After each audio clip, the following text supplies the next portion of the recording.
నమస్కారం సార్. నమస్తే సార్, మీరు రజాకరణ్ సినిమా ఆల్రెడీ ఇంకొక రాబోయే కొద్ది రోజుల్లో రిలీజ్ అవుతుంది. కానీ ఇదే సినిమా హిస్టరీగా తీసుకోవడానికి కారణం ఏంటి? ఈ స్ట్రీనే సినిమాగా తీసుకోవడానికి కారణం ఏంటి? అదే కదా. అంటే ఇప్పుడు సినిమా చేయాలనుకున్నప్పుడు రకరకాల ఆలోచనలు, రకరకాల కథలు, కమర్షియల్ స్టోరీస్ ఇవన్నీ వస్తాయి. అన్ని రకాల స్టోరీస్ తయారు చేసుకుంటూ వస్తుంటాం. ఇప్పుడు ట్రెండ్ మారింది. ఇప్పుడు కాన్సెప్ట్ల మీద, మంచి మంచి కంటెంట్ల మీద, హిస్టరీస్ మీద దాన్ని నడుస్తుంది. సో అలాంటి సినిమా తీస్తే ఏంటంటే రెగ్యులర్ ఉండదు, రెగ్యులర్ సినిమాలాగా ఉండదు. కాబట్టి ఏంటంటే కొత్త ఆలోచనలాగా ఉంటుంది. సరే, అలా ఆలోచిస్తున్న టైంలో మన హిస్టరీనే ఉంది కదా, ఎవరు టచ్ చేయని హిస్టరీ, చాలా పెద్ద హిస్టరీ, జనాలకి పాఠ్య పుస్తకాల్లో కూడా గుర్తు చేయని హిస్టరీ, గుర్తు చేయాల్సిన అవసరం ఉండి కూడా. కాబట్టి అలాంటి హిస్టరీ తీసుకుంటే బాగుంటుంది అనిపించింది. ముఖ్యంగా చెప్పాలంటే మా హిస్టరీ, మా నల్గొండ, మాది నల్గొండ జిల్లా. యాక్చువల్లీ ఇప్పుడు ఉమ్మడి నల్గొండ జిల్లా అంటే ఇప్పుడు యాదాద్రి భువనగిరి జిల్లా, రామన్నపేట మండలం, చిట్యాల మా సొంతూరు. బట్ పెరిగిందంతా నల్గొండ జిల్లా చిట్యాల్లో, అది ఉత్తటూరు, మా రామన్నపేట మండలం ఉత్తటూరు మా సొంతూరు. పెరిగిందంతా చిట్యాల్లో, నల్గొండలో, తర్వాత హైదరాబాద్. సో ఈ హైదరాబాద్ సంస్థానంలో ఉన్న హిస్టరీ కాబట్టి ఇది తీయొచ్చు కదా, ఎక్కడో ఎందుకు ఎదగాల్సిన అవసరం ఉందని అనిపించింది మా ప్రొడ్యూసర్ గారికి, నాకు. సో అక్కడ సెలెక్ట్ చేసుకున్నాను. ఇలాంటి హిస్టరీని తీసుకోవాలంటే చాలామందికి భయపడతారు. కానీ మీరు ప్రధానంగా దీని గురించి ఏం కసరత్తు చేశారు వెనకాల? అంటే భయపడాల్సిన అవసరం లేదు. హిస్టరీ గురించి చెప్పినప్పుడు జరగంది చెప్తే, ఏదో కావాలని క్రియేట్ చేసి చెప్తే, ఊహించి చెప్తే భయపడాలి. కానీ జరిగిన హిస్టరీ, జరిగిన పోరాటం, బ్రతుకు తెరువు కోసం జరిగిన పోరాటం ఇది చెప్తే భయపడాల్సిన అవసరమే ఉంది. కాబట్టి నేను ఎక్కడ కూడా భయపడాలన్న ఆలోచన ఏ క్షణాన రాలేదు నాకు. ఇప్పుడు కూడా భయం లేదు. ఇప్పుడు కూడా భయం లేదు. కానీ దీని వెనకాల అప్పటి హిస్టరీ అయినా సరే, రజాకార్ల విషయంలో జరిగిందైనా సరే, మెయిన్గా చూసుకుంటే మత కల్లాహాలపైన, మత కల్లాహాలు, మతం మారడం పైన, హిందూ దేవాలయాలపైన ధ్వంసం, హిందువులపైన ధ్వంసం, వీటిపైన ఉంది.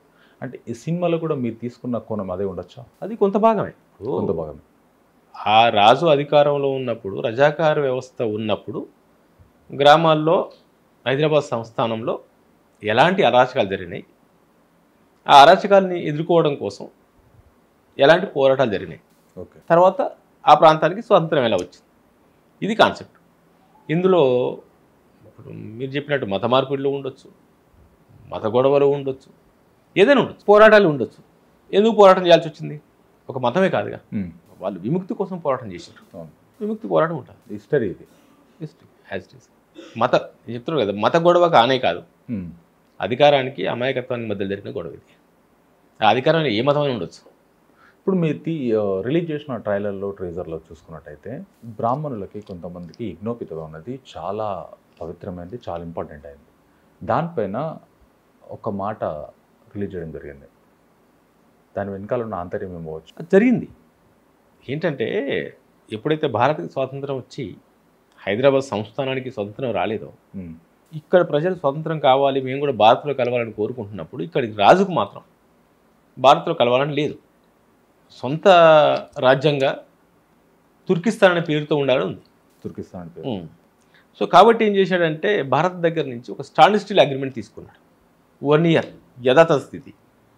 ఈ 1 year తర్వాత ఇక్కడున్న ప్రజలు, హైదరాబాద్ సంస్థలో ఉన్న ప్రజలు, భారత్ కావాలంటే భారత్లో కలవాలి, లేదు ఈ రాజ్యమే కావాలి, ఈ రాజే కావాలంటే ఉండాలి. ఇది దాని ఒప్పందం. కానీ ఇక్కడ ఉన్న ప్రజలు 88% హిందువులు. అవును. ముస్లిం పాలన ఎందుకు కావాలనుకుంటారు? ఎందుకంటే ఎందుకు కావాలి అనుకోకూడదు అంటే, మంచి అడగొచ్చు మీరు, మంచి చేస్తే కావాలనుకోవచ్చు కదా. అతను కూడా బ్రిటిష్ వ్యవస్థతో కలిసి, బ్రిటిష్ వ్యవస్థ, రాచరిక వ్యవస్థ కలిసి ఇక్కడ పన్నులు వసూలు చేశారు, కష్టాలు పెట్టారు, ఇబ్బందులు పెట్టారు. కాబట్టి అవన్నీ భరించున్నారు ఇక్కడ ఆల్రెడీ. కొత్తగా భారతదేశానికి స్వతంత్రం వచ్చినప్పుడే కాదు, ముందు కూడా భరించే విముక్తి కోసం ఆరాటపడుతున్నారు. అక్కడ పక్కకు ఫ్రీడమ్ వచ్చి ఇక్కడ రానప్పుడు కావాలనుకుంటారు. కాబట్టి స్టాండ్ స్టిల్ అగ్రిమెంట్ ఏమైంది, 1 year తర్వాత కూడా ఫెయిల్ అయిపోతారు. ఇతను ఫెయిల్ అవ్వకుండా ఉండాలంటే ఏం చేయాలి? ఇక్కడ ఉన్న వాళ్ళందరూ తన మాట వినాలి. ఎవరైతే తింటారు? వాళ్ళ మతస్థులు అయితే తింటారు. కాబట్టి మత మార్పిడి చేద్దాం, చేయని వాళ్ళని ఏం చేయాలి? బలవంతంగా చేపియాలి. ఆ బలవంతంగా చేపించిన దృశ్యమే మీరు చెప్పారు. అంటే మెయిన్ టార్గెట్ అప్పుడు చూసుకున్నట్టయితే వాస్తవాలు ఇప్పటికి కూడా ఉన్నాయి, రికార్డ్స్లో ఉన్నాయి. మెయిన్గా బ్రాహ్మణులు గుళ్ళపైన దాడులు, నిధులను తవ్వి ఆ గుళ్ళలో తవ్వి ఆ నిధులను తీసి పంపించిన వాస్తవాలు కొన్ని హిస్టరీస్ ఉన్నాయి, ఇప్పటికి లైబ్రరీస్లో మనం వెతికితే దొరుకుతాయి. ఇలాంటి ఏమైనా మీరు తీయడం జరిగిందా? నిజంగా ఒక్కొక్క క్వశ్చన్తో నా సినిమా లీక్ చేస్తున్నా. సో అదే చెప్తున్నాను, ఇక్కడ జరిగిన అరాచకాలు అన్నీ ఉంటాయి. ఇది ఉంటుందా అది ఉంటుందా అంటే నేను క్లారిటీ ఇవ్వలేను, కానీ ఇక్కడ జరిగిన అరాచకాలు అన్నీ ఉంటాయి, దాని మీద జరిగిన పోరాటం అన్ని రకాలుగా ఉంటుంది. అంటే అన్ని రకాలుగా అనే పదం ఏంటంటే కొందరు అడగచ్చు మీలాంటి ఒకరే చేశారా పోరాటం, సో అండ్ సో ఆర్య సమాజం చేసిందా, అదే అడుగుదాం. అందరూ చేశారు. ఇక్కడ నాకు పోరాటం ముఖ్యం తప్ప పోరాటం చేయించిన పార్టీలు కాదు, నాకు పార్టీలతో సంబంధం లేదు, నాకు పార్టీ కథ కాదు. ఇప్పుడు కొందరు అనుకుంటున్నాడు బీజేపీ కథ అంతకన్నా కాదు. అప్పుడు బీజేపీ లేనే లేదు, కాంగ్రెస్ లేదు, బీజేపీ లేదు. కాంగ్రెస్ స్టేట్ కాంగ్రెస్ ఉంది, స్టేట్ కాంగ్రెస్ ఉంది, పార్టిసిపేట్ చేసింది, లేదు స్ట్రాంగ్ గా ఉంది, ఈ పోరాటంలో పార్టిసిపేట్ చేసింది. అప్పుడు ఆయన ఆ టైంలో ఉన్న నాయకులు ఉన్నారు, మొన్నదాకా బతుకున్న కొండ లక్ష్మణ బాపూజీ గారు అందులో పోరాటం చేసిన స్టేట్ కాంగ్రెస్ నాయకుడే ఉన్నారు. సరే, ఇలా తీసుకుంటే దీని వెనకాల స్వాతంత్రం కోసం మన భారతదేశ స్వాతంత్రం కోసం పోరాడిన వాళ్ళు వేల మంది ఉన్నారు, ఎంతో మంది ఉన్నారు. తెలంగాణ కోసం రజాకారు కోసం పోరాడిన వాళ్ళు ఇక్కడ పర్టికులర్గా ఉన్న సెంట్రల్ నుంచి పోరాడిన వాళ్ళు కొంతమంది, తక్కువ మంది అయితే తెలంగాణలో ఉన్న వాళ్ళే చాలా మంది ఉన్నారు. అలాంటి వాళ్ళను ఎవరెవరిని ఎంతమందిని ఎలా తీసుకోవడం జరిగింది, తీసుకున్నారా? అదే ఇప్పుడు ఒకటి ముఖ్యంగా ఏంటంటే ఇది తెలంగాణ పోరాటం కాదు, అండర్లైన్ తెలంగాణ పోరాటం అస్సలు కాదు. హైదరాబాద్ సంస్థానంలో విముక్తి కోసం జరిగిన పోరాటం. ఓకే, ఆ సంస్థానంలో తెలంగాణ ఉంది, సగం మహారాష్ట్ర ఉంది, సగం కర్ణాటక ఉంది. కాబట్టి ఒక తెలంగాణ పోరాటం అనేది కరెక్ట్ కాదు, ఒక విముక్తి పోరాటం. ఒకటి ఎవరెవరు ఉన్నారు అంటే ఇది ఒక సముద్రం, ఈ పోరాటం అనేది ఒక సముద్రం. అప్పటికి సేతువార్ అనేది సృష్టించబడలేదు, ఓకే. అయితే ఈ 16 జిల్లాల్లో గ్రామాన పోరాటాలు జరిగినాయి. గ్రామానికి నాయకులు పుట్టుకొచ్చారు, ప్రజలు కూడా పోరాటం చేశారు, ఎవరికి వాళ్ళు స్వతహాగా వచ్చి పోరాటం చేశారు. కాబట్టి ఇంత పెద్ద చరిత్రని చూపించడం, ఒక 2.5 గంటలు చూపించడం కష్టం, చాలా కష్టం. కాబట్టి ఏంటంటే నేను తీసుకున్న కథ ఏంటంటే భారతదేశానికి స్వతంత్రం వచ్చింది, మాకు రాలేదు, మాకు కావాలి, ఇదే లైన్ నేను తీసుకున్నాను. అయితే ఏంటంటే ఈ లైన్కి అప్పుడు నాకు ఏమి ఇన్సర్ట్ అవుతూ నాకు ప్లే రన్ అవుద్దు, చాలా ఉండొచ్చు ఇక్కడ కూడా మన ఇన్సిడెంట్స్. ఆ ప్లే రన్ అయ్యేంత వరకే నేను తీసుకున్నాను. అందులో వచ్చిన నాయకులు వాళ్ళు వీళ్ళు, కొన్ని నేను ఫ్లాష్ బ్యాక్ కూడా లేదు, అవసరం ఉండి కొన్ని మాంటేజ్ షాట్స్ కూడా అవసరం ఉండి 1947 కంటే ముందు కూడా కొన్ని జరిగినాయి, అవి కూడా కొన్ని ఫ్లాష్ బ్యాక్ లాగా ఇన్సర్ట్ చేయడం జరిగింది. అట్లా నేను కొంతమంది నాయకుల్ని నిజంగా చెప్తున్నాను కదా, నేను మొన్న కూడా ఎక్కడో చెప్పా, చాలా మంది డిసప్పాయింట్ అయ్యే అవకాశం ఉంది. అదే అడుగుదాం అనుకున్నాను, ఎందుకంటే మీరు కొంతమంది అంటున్నారు కాబట్టి, ఇప్పుడు చాకలైలమ్మ లాంటి వాళ్ళు, కొంతమంది ఇంకా రకరకాలుగా మన తెలంగాణలో పోరాడిన వాళ్ళు, కర్ణాటక నుంచి మహారాష్ట్ర నుంచి పోరాడిన వాళ్ళు, మన బార్డర్లో పోరాడిన వాళ్ళు ఎంతో మంది ఉన్నారు. ఎందుకంటే ఇప్పుడు మా ఏరియా వాళ్ళు ఉన్నారు ఫ్రీడమ్ ఫైటరు, అప్పుడు మా వాళ్ళు ప్రాణాలు పొడగొట్టారు, కానీ సినిమాలో చూపించచ్చు కదా, అడగొచ్చు కదా, అడిగితే వాళ్ళకి సంబంధించి అదే అంటే ఇప్పుడు నేను మన పోస్టర్ రిలీజ్ అవ్వగానే ఆ 1 వీక్లో 10 మెంబర్స్ కలిశారు నన్ను. ఓకే, 10 మెంబర్స్ కలిశారు. మరి ఒక అమ్మాయి ఇరిగేషన్ డిపార్ట్మెంట్లోనే అక్కడ జాబ్ చేస్తుందా, ఎలా తెలిసింది, మన అడ్రస్ తెలిసింది, వెతుక్కుంటూ వచ్చింది. మా తాతయ్య కూడా ఫైటర్ సార్, ఇలా ఫైట్ చేశాడు అని టోటల్గా ఆ అమ్మాయి అప్పటి అన్ని ఇన్ఫర్మేషన్స్ మొత్తం ఒక బుక్ చేసి పెట్టింది. అమ్మాయి మొత్తం తీసుకొచ్చి ముందు పెట్టింది, చూపించాలి. అంటే ఆ అమ్మాయి ఏమనుకుందంటే ఇప్పుడే సినిమా స్టార్ట్ అవుతుంది, అనౌన్స్ చేస్తున్నాను, మా తాతయ్య కూడా ఇన్సర్ట్ చేస్తారు. అట్లా తర్వాత అట్లా 2-3 పేరు చెప్తే తెలిసే వాళ్ళు, నేను కావాలి పేరు చెప్పట్లేదు, మనది హిస్టరీ. ఫోన్ చేసిన వాళ్ళలో కొందరు ఉంది, కొందరు లేదు. నాకున్న ప్రాబ్లం ఏంటంటే లేని వాళ్ళందరూ డిసప్పాయింట్ అయ్యే ప్రమాదం చాలా ఉంది, అవుతారు కూడా. ఎందుకంటే ఎంతో వందల మంది దీనికోసం, వేల మంది ఉన్నారు, వేల గ్రామాలు, 100 గ్రామాలు ఉన్నాయి, తిరగబడిన గ్రామాలు, ఇంకోటి తగలబడ్డ గ్రామాలు, ధ్వంసానికి గురైన గ్రామాలు, ప్రాణాలు కోల్పోయిన మంది ఎంతో మంది ఉన్నారు. కాబట్టి అందరికి న్యాయం చేయలేవు, వాళ్ళకి క్షమాపణ చెప్పడం తప్ప. నన్ను క్షమించండి, నాకున్న అవకాశంలో ఉడతా భక్తిగా నా హిస్టరీని కొంత చూపించగలిగాను. కాబట్టి అలాంటి అమ్మాయిలకి ఏం చెప్తానంటే, ఇక్కడ ఉన్న నా సినిమాలో ఉన్న ఫ్రీడమ్ ఫైటర్లు మీ తాతయ్య, అంతే తప్ప అందరినీ పెడితే నేను 10 సినిమాలు చేస్తాను, 10 సినిమాలు చేసినా న్యాయం చేయలేకపోతుంది. అది జరిగింది. మొన్న మీరు టీజర్ రిలీజ్ చేసినప్పుడు మంత్రి గారు అయినా సరే దీని మీద స్పందించడం జరిగింది. ఒక సినిమా గురించి ఒక రాజకీయ నాయకులు స్పందించేది చాలా తక్కువ. అలాంటి సందర్భంలో కేటీఆర్ గారు స్పందించి ఒక మాట అనడం జరిగింది. మీరు దీని గురించి ఇది అది జస్ట్ రాజకీయం, అది నిజం కాదు. వాళ్లకు ఆ టైంకి ఒక వర్గానికి సంబంధించిన ఓట్ బ్యాంక్ కావచ్చు, ఇంకోదైనా కావచ్చు, అది రాజకీయంగా మాట్లాడిన మాట తప్ప సినిమాటిక్గా మాట్లాడిన మాట కాదు. కాబట్టి దాన్ని నేను అప్పుడే పట్టించుకోలేదు.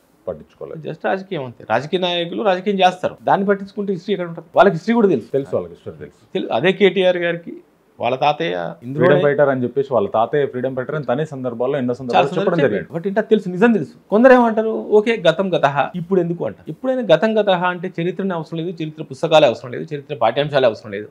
ఆ పీరియడ్ అవసరం లేదు క్లాస్ రూమ్లో. చరిత్ర అవసరం, చరిత్ర తెలుసుకోవడం అవసరం, ఆ చరిత్రలోని మంచిని గుర్తించడం అవసరం, ఆ చరిత్రలో జరిగిన చెడు మళ్ళీ పునరావృతం కాకుండా జాగ్రత్త పడడం అవసరం. అది నేను చెప్పాను. సార్ మీ సినిమాలో ఎక్కడెక్కడ ఈ లొకేషన్ తీసుకోవడం జరిగింది, ఎలాంటి ప్రదేశాలు తీసుకోవడం జరిగింది అంటే అలాంటి ఎఫెక్ట్స్ ఇవ్వాలంటే చాలా కష్టం ఇప్పుడున్న సందర్భాల్లో. నిజంగా చెప్పాలంటే ఫస్ట్ లైవ్ లొకేషన్స్కి వెళ్దామని బాగా ట్రై చేసినాం. అన్ని చోట్ల 1947 కల్చర్ ఎందుకు ఉంటుంది? ఉండదు, మొత్తం మారిపోయింది. అప్పుడేంటి పెంకుటిన్లు, పూరు గుడిసెలు, అంతవరకే. గుడిసెలే అంతే. 90% గుడిసెలు, ఎక్కడో చిన్న పెంకుటిన్లు, పెంకుటిల్లు, అది కుమ్మరి పెంకు అంటారు, అవును, గుండ్రంగా పెంకు, కుమ్మరి అంతవరకు. అలా ఎక్కడ లేవు. ఇప్పుడు మినిమం ఒక 2 స్లాబ్ వేసుకోవడం, ఆ పక్కకు చిన్న పెంకులు లాగడం లేదా రేకులు లాగడం, ఇట్లా ఉన్నాయి. ఎక్కడ కుదరదు. తర్వాత కరెంట్ తీగలు ఉన్నాయి, సిమెంట్ రోడ్స్ ఉంటాయి, సిసి రోడ్స్ పడ్డాయి. కాబట్టి దానివల్ల ఏమైపోయిందంటే ఇంకా కుదరదని చెప్పేసి మొత్తం ఫిలిం సిటీకి షిఫ్ట్ అయ్యి ఫిలిం సిటీకి షిఫ్ట్ అయ్యి మేము ఏ ఊరు అనుకున్నాము ఆ ఊరు సెట్ వేసుకుంటూ వెళ్ళిపోయాం. సెట్ వేసుకున్నారు మీరు. అట్లా 5 ఊర్లు వేసాం. దానివల్ల బడ్జెట్ టోటల్ వేరియేషన్ వచ్చేసింది. లైవ్గా ఉన్న దగ్గరికి వెళ్ళి షూటింగ్ చేయడం వేరు. 5 ఊర్లు సెట్స్ వేసాం. ఒక్కొక్క ఇన్సిడెంట్, ఒక ఊర్లో ఒక ఇన్సిడెంట్ జరిగింది, ఆ ఇన్సిడెంట్ కోసం ఆ ఊరు వేయాల్సిందే కదా. అట్లా 5 ఊర్లు సెట్స్ వేయాల్సి వచ్చింది. మొత్తం దాదాపు 90% ఫిలిం సిటీలోనే షూటింగ్. 90% అన్ని సెట్స్ ఫిలిం సిటీలోనే, అన్ని రకాల సెట్స్ కూడా. మీరు చూసిన ట్రైలర్లో ఉన్న సెట్స్ అన్ని కూడా ఫిలిం సిటీలోనే. మహల్ కోసం, ప్యాలెస్ కోసం మైసూర్ వెళ్ళాం. మైసూర్ ప్యాలెస్ లో చేసాము. ఒక అగ్రికల్చర్ ఫీల్డ్స్, కొన్ని కొండలు, గుట్టలు ఇలాంటివి కావాల్సి ఉంది. ఈ భువనగిరి దగ్గర కొంచెం అగ్రికల్చర్ ఫీల్డ్కి వెళ్ళాం. ఇది బయట ఇంకెక్కడ చేయలేదు. మీ సినిమాలో మన తెలంగాణకు సంబంధించిన ఎన్నో ప్రదేశాలు ఉన్నాయి, వాటిని ఏమన్నా ఎస్టాబ్లిష్ చేయడం అనేది జరిగింది? అదే కథలో భాగంగా వచ్చిన కొన్ని గ్రామాలని, ఆ గ్రామాల్లో జరిగిన ఇన్సిడెంట్స్ ని తీసుకున్నాం, ఆ గ్రామాలు కొన్ని చెప్పాము. నేను ఏం చేశానంటే వీలైనంత వరకు, అంటే నాకు అవకాశం ఉన్నంత వరకు, అది కూడా మళ్ళీ సినిమా కథ 10% అవసరం ఉంది అనుకుంటా, ఇంకొక 10-20% ఊర్ల పేర్లు గుర్తు చేయడానికి, ప్రాంతాల పేర్లు గుర్తు చేయడానికి, అక్కడి పరిస్థితిని గుర్తు చేయడానికి కొంచెం ప్రయత్నించాను. దానివల్ల ఏమవుతుందంటే, ఒక ఉదాహరణకు మీ ఊరి పేరు తక్కువ వచ్చింది, మా ఊరి పేరు కూడా వినిపించింది. నిన్నెక్కడో నేను వాట్సాప్లో చూసా, అదే మన యాంకర్ సత్యన్న వాళ్ళ గ్రూప్లో ఏదో పెట్టాడు, నాకు పంపి, రజాకార్ ఇది మా ఊరి కథ, నేను ఈ సినిమా నేను తప్పకుండా చూస్తాను ఏదో పెట్టారు. వాళ్ళ ఊరేంటో నాకు తెలియదు, అది పెట్టింది ఎవరో నాకు తెలియదు, ఆ గ్రూప్లో వస్తుంది అట్లా. అంటే వాళ్ళు ఏమనుకుంటారు, ఓహో ఇది మా ఊర్లో కూడా జరిగింది అనుకుంటారు. నా టైం బాగుండి ఆయన ఏ ఊరు అనుకుంటున్నాడు, ఆ ఊరి పేరు నేను పలుకుంటే అతనికి ఇంకా కనెక్ట్ అయిపోతుంది. పలకలేదనుకో మా ఊర్లో కూడా ఇలా జరిగింది అని కనెక్ట్ అవుతుంది. ఆ ఇష్యూ సమస్య తెలుసు కాబట్టి అట్లా నేను కొంత ట్రై చేశాను. చెప్పాను కదా, మహాసముద్రంలో ఒక స్పూన్ వాటర్కి ఇంకొక స్పూన్ వాటర్ ఎత్తగలం, అంతే తప్ప ఇంకా అంతకంటే ఎక్కువ చేయాలి. స్పూన్ వాటర్ ఇప్పుడు నేను తీసుకుంది. అప్రాక్సిమేట్ ఎన్ని క్యారెక్టర్స్ తీసుకోవడం జరిగింది సార్? చాలా ఉంటాయి. అంటే మెయిన్ ఇప్పుడు ఫ్రీడమ్ ఫైటర్స్ అప్పుడు గ్యాదర్ చేసిన వాళ్ళు, నాకు ఇప్పుడు చూసుకున్నట్టయితే అనసూయ గారు కనిపించారు. అనసూయ గారు వన్ ఆఫ్ ది లీడ్ గా చేసినట్టు అనిపించింది. మరి అనసూయ గారిని తీసుకోవడానికి కారణం ఏంటి? ఈ క్యారెక్టర్ పవర్ఫుల్ లేడీ క్యారెక్టర్ కావాలి నాకు. అక్కడ పవర్ఫుల్ అంటే ఒకటి ఏంటంటే, అనసూయ గారిని బతుకమ్మ సాంగ్ లో బతుకమ్మ సాంగ్ నుంచి ఒక సీక్వెన్స్ ఉంటుంది తను, ఆ బతుకమ్మ సాంగ్ రీచ్ అవ్వాలి అందరికి. కాబట్టి అనసూయ గారు లాంటి ఆర్టిస్ట్ అయితే నాకు న్యాయం జరుగుతుంది అనిపించింది. అనసూయ గారు అంతకుముందు రంగమత్త క్యారెక్టర్ పరకాయ ప్రవేశం చేశారు ఆవిడ. అవును, ఒక కాన్ఫిడెన్స్, మంచి ఆర్టిస్ట్. స్వతహాగా ఎప్పుడైతే ఆవిడ అనుకొని చెప్పి మాట్లాడిన తర్వాత తను ఫీల్ అయిన విధానం చూస్తే పరకాయ ప్రవేశం కాదు కదా, జీవించేసింది. అంతేనా? జీవించేసింది. ఎందుకంటే లిటరల్గా ఏడ్చిన సందర్భాలు ఉన్నాయి తనకు చెప్తుంటే, కథ చెప్తుంటే లిటరల్గా ఏడ్చిన సందర్భాలు. సో అది నాకు ఆవిడనే సెలెక్ట్ చేసుకోవడం అనేది బాగా ప్లస్ అయింది. బాగా. మీరు బతుకమ్మ పాట రిలీజ్ చేసినప్పుడు, బతుకమ్మ పండగ ముందు తెలంగాణ సాంప్రదాయం, బతుకమ్మ అనేది తెలంగాణ సాంప్రదాయం, అలాంటి సాంప్రదాయాన్ని బతుకమ్మ పాట తీసుకున్నప్పుడు చాలా విమర్శలు వచ్చినాయి దానికి. బతుకమ్మ పాట అనేది ఇలా ఉండదు, బతుకమ్మ పాట ఇది కాదు, బతుకమ్మ పాట ఇది కాదు అని చాలా విమర్శలు వచ్చినాయి అప్పుడు మీరు రిలీజ్ చేసినప్పుడు. అలా విమర్శలు చేసిన వాళ్ళకి అసలు బతుకమ్మ పాట ఎలా ఉంటుంది చెప్పండి. నవరాత్రులు 9 అమ్మవార్లను కొలుచుకోవడం కానీ వీటికి సంబంధించిన అదంతా ఇప్పుడు మోడర్న్ బతుకమ్మ, మోడర్న్ చెప్పే విషయాలు ఇవన్నీ. మీరు అన్నట్టు నవరాత్రులు 9 రకాల బతుకమ్మలు, ఇక్కడ ఎంగిల్పు బతుకమ్మ నుంచి సజ్జల బతుకమ్మ వరకు రకరకాల బతుకమ్మలు, గౌరమ్మ పూజలు, ఇదంతా మన పూజా కార్యక్రమం. కానీ బతుకమ్మ పాటల్లో ప్రతి పాటలో ఒక ఆనందం ఉంటుంది, ఒక ఆవేదన ఉంటుంది, ఎంతో అర్థం ఉంటుంది. ఒక పాట ఉంటుంది, ఇద్దరక్క చెల్లెళ్ళు ఉయ్యాలో ఒక్క ఇంటికి వెళ్ళి ఉయ్యాలో అని. అంటే ఇద్దరక్క చెల్లెలు ఉయ్యాలో ఒక్క ఇంటికి కోడలు వెళ్తారు, కానీ ఆ పాటల సారాంశం. కానీ ఇక్కడ అదే అక్క చెల్లెలు, అక్కడ అదే అక్క చెల్లెలు, కానీ అక్కడ బ్లడ్ మారింది. సో వాళ్ళ బాంధవ్యాలే మారిపోతాయి, వాళ్ళ రిలేషనే మారిపోతుంది, మళ్ళీ వాళ్ళ మధ్యలో ఒక తారతమ్యాలు స్టార్ట్ అవుతాయి. ఎందుకు? ఒక మంచి కథ ఉంటుంది. ఇది కష్టాలు, అంటే అక్క చెల్లెళ్ళ మధ్య చెప్పుకునే కష్టాలు. ఇది బతుకమ్మ అమ్మవారి పూజ ఎక్కడుంది అక్కడ. కాబట్టి ఏంటంటే ఆ కోడిగుడ్డు మీద ఎంటికలు వీకే బ్యాచ్ విమర్శించినట్టు తప్ప బతుకమ్మ పాటలో అన్ని బాధలు చెప్పుకున్నారు. భారతీ ఉయ్యాలో కూడా భారతీ ఉయ్యాలో అనే లైను నేను అక్కంచి తీసుకుందే, ఇక్కడ నేను రాయించింది కాదు. ఎప్పుడైతే కాసర్ల శ్యామ్కి ఈ పాట రాయమని చెప్పానో, శ్యామ్ నువ్వు టేకప్ చేయాల్సింది భారతీయ ఉయ్యాలో కింద నీ ఇష్టం, ఇది కావాల్సింది నాకు అని క్యారెక్టర్ చెప్పాను. స్పేస్ అవి కాబట్టి ఉంది, అది ఉంది. అంతెందుకు చాలాసార్లు మలు స్వరాజ్యం గారు మొన్నటిదాకా ఆవిడ బతికే ఉన్నారు. 2-3 చోట్ల మీటింగ్లలో భారతీయ ఉయ్యాలో అని పాడినిపించారు ఆవిడ. నిజాముడు ఇలా అని పాడినిపించారు ఆవిడ. ఆ దొరగాడు అలా ఇలా అని పాడినిపించారు. అది ఉన్నదే. వీళ్ళు బతుకమ్మ పాట అంటే కొట్టుకుంటూ ఏదో ప్లాస్టిక్ పూలన్నీ పెట్టేసి, ప్లాస్టిక్ నవ్వులు పెట్టేసి, గాలిలోకి ఫ్లవర్స్ ఇచ్చి ఇసిరేసి చుట్టూ తిరుగు పిచ్చి. అది కాదు, మంచి చెడులు చెప్పుకునే పవిత్రమైన పండగ బతుకమ్మ. ఆ బతుకమ్మలో ఈ బాధలు చెప్పుకున్నారు అంతే. బతుకమ్మలో బాధలు చెప్పుకున్నారు. బతుకమ్మ ఆట అనేది కూడా ఒక సాంప్రదాయం లాంటిది. అది ఎంతో నిష్ఠతో చేస్తారో అదొక ఫార్మేషన్లో చేస్తారు. కానీ ఈ కొరియోగ్రఫీలో మీరు చూపించిన దాంట్లో ఆ ఫార్మేషన్ లేదు దీంట్లో. ఒకటి బతుకమ్మే కాదు, మన దగ్గర బతుకమ్మ, కోలాటం, తర్వాత కోలాటంలో కూడా తాళ్ళు కట్టేసి ఇవన్నీ కూడా ఏంటంటే మన కల్చర్ను గుర్తు చేస్తున్నట్టు ఉంటాయి. అయితే బతుకమ్మ విషయానికి వచ్చేటప్పుడు ఓపెన్గా చెప్పాల్సింది ఏంటంటే ఫస్ట్ మామూలుగా ఇట్లా స్టార్ట్ అయ్యి నిదానంగా వంగి ఒక ఫార్మేషన్లో ఉంటుంది. ఆ వంగడం కూడా పైన కింద పైన ఇది ఉంటుంది. ఇక్కడ పైన ఇట్లా కింద కొట్టి పైన కొట్టి ఒక ఫార్మేషన్ ఉంటుంది. ఇంకోటి స్ట్రైట్ ప్రొఫైల్ ఉంటుంది. స్ట్రైట్ ప్రొఫైల్ అనేది ఇప్పుడు స్టార్ట్ అయింది. లేదు ముందు లేదు. 100% ఉంటుంది. ఎందుకు ఉంటుంది, ఎందుకు చెప్తున్నా అంత కాన్ఫిడెన్స్ ఎందుకు చెప్తున్నా అంటే ఇది మా ఇల్లు, ఇది మా వాకిలి, అది చెరువు. ప్రతి బతుకమ్మ మా ఇంటి ముందే జరిగేది. నేను చిన్నప్పటి నుంచి అక్కడే అందులోనే పెరిగి నేను కూడా ఉంటుంది. ఎప్పుడంటే మన ఊర్లో అంటారు మంచి మోకకు వచ్చిన టైంలో ఆగిపోయిందిరా అంటారు కదా. అవును, అట్లాంటి మోక అనే టైం ఉంటుంది కదా, అంటే మంచి పీక్ స్టేజ్కి వెళ్ళింది అనడం. ప్రీ క్లైమాక్స్ ఒక మాటలో చెప్పాలంటే మోక అంటే ఇప్పుడు మంచి మోకలో ఉన్నప్పుడు ఆమె రాడా అంటారు. అంటే ప్రీ క్లైమాక్స్ స్టేజ్లో ఈ ఆవేశంలో ఉన్న పాట వచ్చినప్పుడు అది మారుతుంది. మనం ఇందులో ఎక్స్ట్రా ఒక్కటే పెట్టింది ఏంటంటే సుచిత్ర మేడం ఏం చేసిందంటే ఒక అమ్మవారిని గుర్తు చేయాలి. బతుకమ్మ అంటే అమ్మవారే కదా, అమ్మవారిని గుర్తు చేయాలని అమ్మవారి ప్రదర్శన రావడం కోసం మన బతుకమ్మ అమ్మాయిల హ్యాండ్స్ వచ్చినట్టుగా ఒకటి పెట్టి, బతుకమ్మ అమ్మవారి పండుగే కదా, గౌరమ్మే కదా, మళ్ళీ అమ్మవారే కదా, అక్కడ దానికోసం ఒకటి క్రియేట్ చేసుకున్నాం. ఇక్కడ తప్పు చేస్తే వల్గర్గా బట్టలు వేస్తే, వల్గర్గా మోడర్న్ బట్టలు వేస్తే, లేదంటే క్యాబరే డ్యాన్సులు చేస్తే తప్పు. మేము చేసిన దాంట్లో కూడా ఎక్కడ చప్పట్లు మిస్ అవ్వవు, మీరు అబ్జర్వ్ చేయండి. చప్పట్లు మిస్ అవ్వకుండా చేసింది అమ్మవారి రూపం రావడం కోసం ప్రయత్నం చేసినాం, అంతే, తప్పేం లేదు. ఒక క్యారెక్టర్ తీసుకున్నట్టయితే మనం ట్రైలర్ చూస్తే ఇంద్రజ గారు ఉన్నారు.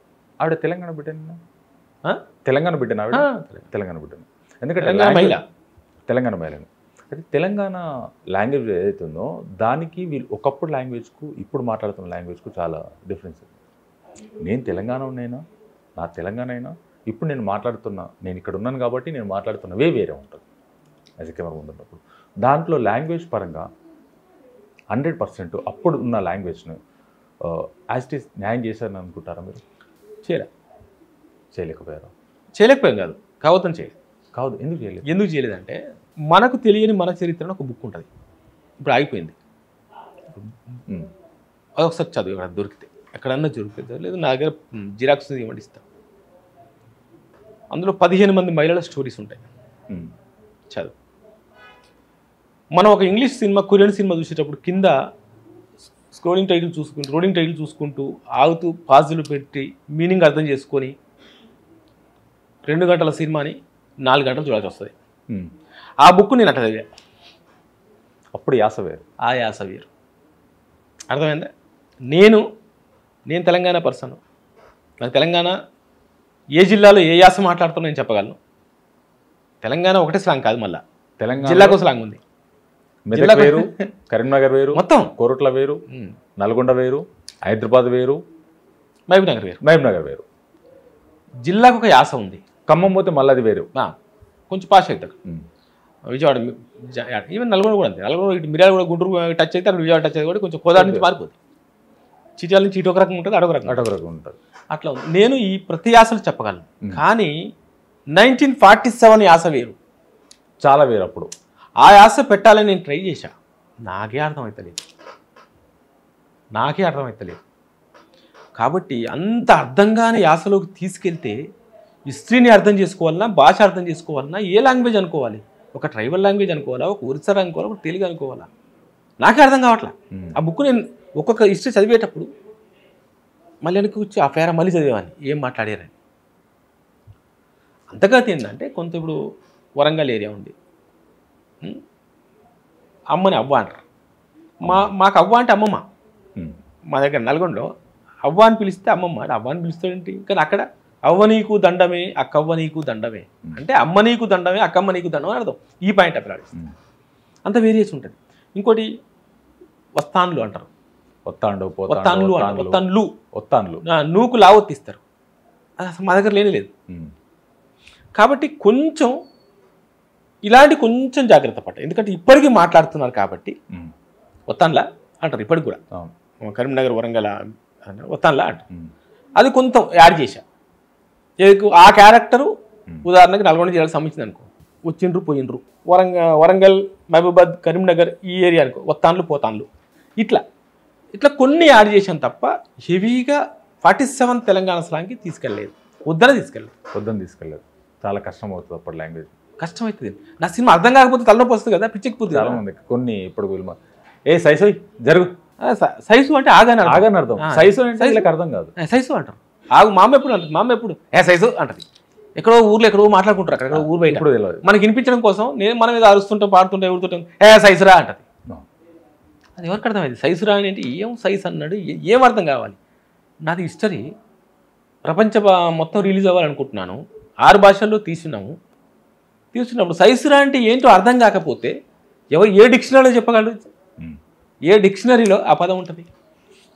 కానీ మళ్ళీ కొన్ని ఈ పదం తెలియాల్సిన అవసరం ఉందని పెట్టారా? ఇలాంటి తెలియాల్సిన అవసరం ఉంది. ఇది ఉదాహరణకు మనం అప్పట్లో పొలిమేర అనేవాళ్ళం. పొలిమేర తెలుసు. పొలిమేర అంటే ఎలా ఉంటుంది గుర్తు అంటే, ఆ పొలిమేరకు దగ్గర ఒక చెట్టు ఉంటుంది, ఏదో ఒక చెట్టు. ఆ చెట్టు మీద పాత జాకెట్, పాత మసిబట్ట, తెడ్డు, సిబ్బి అలా ఎలాడేసి ఉంటాయి. అది ఎందుకో చెప్పగలవా? చాలామంది చెప్పలేరు. చాలామందికి వేరు ఆన్సర్లు కూడా ఉన్నాయి. నేను నా చిన్నప్పుడు మా అమ్మని అడిగా, అమ్మ మన ఊరికి వనిపాకలకు మధ్యలో ఆ చెట్టు ఉంటుంది, దానికి అన్ని ఎప్పుడు గుడ్డలు ఇలా ఎలాడేసి ఉంటాయి, ఎందుకంటే అది పొలిమేర, మన ఊరు పొలిమేర. మరి పొలిమేర దగ్గర పాత జాకెట్లు ఎలాడేసి, పాత చిబ్బి అంటే తెలుసుగా, అన్నం ఆరబెట్టేది. మొన్న ఎక్కడో అడిగారు ఇట్లే మీలాగా, వాళ్ళు చెప్పలేకపోతే నేను ఎక్స్ప్లెయిన్ చేయాల్సి. నేను కావాలని ఒక షాట్లో అట్లా పెట్టా. మా అమ్మ దానికి రీజన్ ఏం చెప్పిందంటే, ఒక ఆడబిడ్డ మన ఊరు వదిలి వేరే ఊరికి అత్తగారింటికి వెళ్ళేటప్పుడు పొలిమేర దగ్గర తన ఇక్కడి బంధాలను వదిలేసి వెళ్ళిపోతురా. అవును, ఇక్కడి బంధాన్ని వదిలేసి వెళ్ళిపోతురా. అందుకనే తన పుట్టినింటి సిబ్బి, తన ఒంటి మీద జాకెట్, తన పుట్టినింటి మసిబట్ట అక్కడ పడిపోయి ఉంటాయి. ఎంత గొప్పగా ఉంది కదా, మనకు తెలియకుండానే మన కల్చర్ ఎంత గొప్పగా ఉంది కదా. అంతే కదా, ఇక్కడ ఈ బంధాన్ని ఇక్కడ వదిలేయగలిగితేనే ఆ బంధం స్ట్రాంగ్ ఉంటుంది. ఈ టౌన్స్ వచ్చిన తర్వాత పొలిమేర లాగా అయిపోయినాయి, శ్మశానాల లాగా అయిపోయినాయి, ఊరు బయట శ్మశానాలన్నీ ఊరు మధ్యలోకి వచ్చేసినాయి, ఇవన్నీ ఉన్నాయి. కాబట్టి సరే ఇవన్నీ బాగా, అది వేరే టాపిక్. కానీ నేను టచ్ చేయగలిగాను. ఎక్కడ అవకాశం ఉంటుందో అక్కడ టచ్ చేశాను. సరే, ఇప్పుడు మీరు 6 భాషల్లో రిలీజ్ చేస్తున్నారు పాన్ ఇండియా. మరి తెలంగాణ వరకు ఇది అర్థం అవ్వచ్చు, బయట వాళ్ళకు కూడా ఎంతవరకు సాటిస్ఫాక్షన్ చేయగలరు? వాళ్ళని ఎంతవరకు? కామనేగా తెలుగు లాంగ్వేజ్ లాగానే తెలుగులో తీసిన సినిమా అదర్ లాంగ్వేజ్లో ఎలా వెళ్తుందో అట్లే భాష వెళ్తుంది. రోలింగ్ టైటిల్స్ కింద ఉంటాయి, దేని దానికి అర్థం చేసుకోవడం అంతే. ఎందుకంటే ఇప్పుడు మామూలుగా తెలుగు మాట్లాడడం వేరు, తెలంగాణ యాస రకరకాలుగా మాట్లాడడం వేరు, ఈ ప్రాస వేరు, ఈ పద్ధతి వేరు. వాళ్ళకి ఇలా అదే అంట, దానికి సంబంధించిన మీనింగ్ అంతా మళ్ళీ ఇంగ్లీష్లో కింద టైటిల్స్లో వెళ్తుంది కాబట్టి, సబ్ టైటిల్స్లో వెళ్తుంది కాబట్టి ప్రాబ్లం లేదు. అట్లా తెలంగాణ వాళ్ళకు ఓకే మా భాష మా యాస అనిపిస్తుంది. ఈవెన్ ఆంధ్రాకి వెళ్ళినప్పుడు కొంచెం తెలంగాణ స్లాంగ్ అనిపిస్తుంది. ఇప్పుడు ఆంధ్రాకు తెలంగాణకి యాసలో పెద్ద ప్రాబ్లం ఏం లేదు. ఇప్పుడు సినిమాలన్నీ అడ్మిట్ అయిపోయినాయి. గుంటూరు కారం మంచి గుంటూరు యాస.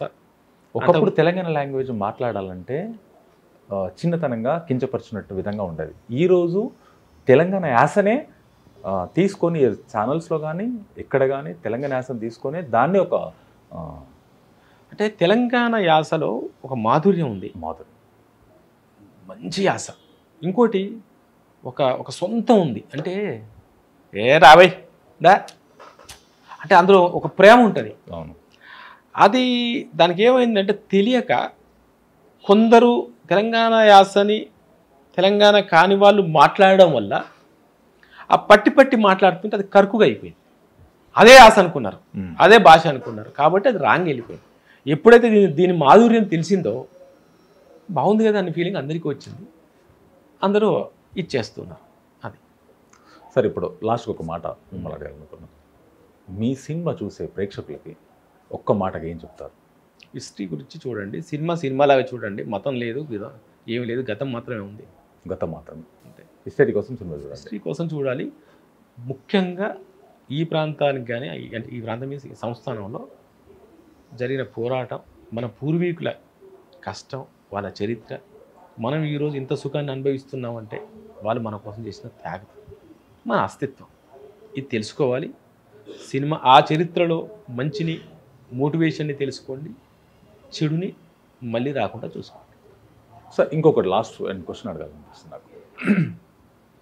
మీ సినిమాలో క్యారెక్టర్ తీసుకున్నారు కాబట్టి సర్దార్ వల్లభాయ్ పటేల్ ఆయన తీసుకున్నారు. ఇప్పుడు ఎక్కడ కానీ గాంధీ గారిది, నెహ్రూ, ఇందిరాగాంధీ ఈ పేర్లు వినిపిస్తాయి. సర్దార్ వల్లభాయ్ పటేల్ గారు స్వాతంత్రం కోసం పోరాడింది, తెలంగాణ కోసం చేసింది, ఆయన వెన్నంటూ ఉండి భారతదేశానికి ఎంతో చేశారు. ఆయన చరిత్ర ఈరోజు ఎక్కడ సరిగా వినిపించదు. దాని వెనకాల మీ ఒపీనియన్ ఏంటి? మార్కెటింగ్ సరిగ్గా చేసుకోలేకపోయారు. మాటలు చెప్పారు సార్ మీరు. మార్కెటింగ్ వ్యవస్థ చాలా అవసరం, మంచి చేసే వాళ్ళకు కూడా అదే కర్మ. పటేల్ గారు లేకపోతే భారతదేశం 565 ముక్కలు అయ్యేది అనేది నగ్న సత్యం ఇది. ఓకే, ఆయన 3 నెలల్లో ఒక అఖండ భారతానికి ఒక రూపం తీసుకొచ్చాడు అనేది అందరికీ తెలిసిన విషయం. వాస్తవం ఇది, వాస్తవాలు కూడా. తెలంగాణ, కాశ్మీర్, జోనాగఢ్ విషయంలో జరిగే టైంకి అసలు మహాత్మా గాంధీ బతికిలేరు హైదరాబాద్ టైంకి. కాబట్టి ఏంటంటే ఓన్లీ బ్రిటిష్తో ఒక ఫ్రీడమ్ ఫైట్ జరుగుతున్న క్రమంలో ఉన్న నాయకుల్లో వాళ్ళిద్దరు కొంచెం మార్కెటింగ్ చేసుకోగలిగారు, ముందున్నారు. బట్ మిగతా ఒక పటేల్ గారే కాదు కదా, సుభాష్ చంద్రబోస్, భగత్ సింగ్, ఇంకా చాలా మంది ఉన్నారు కదా. వన్ ఆఫ్ ది కీలక పాత్ర మీ సినిమాలో తీసుకున్నారు కాబట్టి అంటే ఈయన చేసింది కూడా భారతదేశానికి మంచి కీలక పాత్ర పోషించి కూడా చేశారు. అంటే ఒక్కటి ఉంది, ఘోరం ఏంటంటే ఈ రాజకీయ పార్టీలు ఇదే వాళ్ళ అవసరం కోసం అన్నిటిని తొక్కుకుంటూ వచ్చారు. ఆఖరికి మన అస్తిత్వాన్ని కూడా తొక్కేశారు, మన స్వాతంత్ర దినోత్సవాన్ని కూడా తొక్కేశారు, మనకు వచ్చిన విమోచన దినాన్ని కూడా తొక్కేశారు, అట్లే సర్దార్ని తొక్కేశారు. అంతేలా. Thank you sir. Thank you so much.